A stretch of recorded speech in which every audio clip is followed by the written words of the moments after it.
అమ్మాయిలతో కలిసి పబ్లకు తిరగడం, ఫుల్ గా తాగడం, ఎంజాయ్ చేయడం, తర్వాత దగ్గరలోనే ఒక ఓయో తీసుకోవడం, లేదా ఇద్దరిలో ఎవరిదైనా ఫ్లాట్ కి వెళ్ళడం, తర్వాత మీకు తెలుసు ఏం జరుగుతుందో.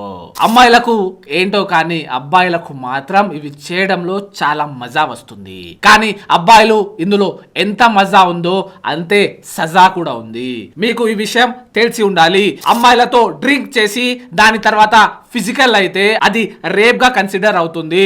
ఎందుకంటే డ్రింక్ చేసిన తర్వాత ఒకవేళ అమ్మాయి స్వయంగా మీ ముందుకు వచ్చేసి ఏదైనా చేసినా అది వ్యాలిడ్ కన్సెంట్ గా కన్సిడర్ అవ్వదు.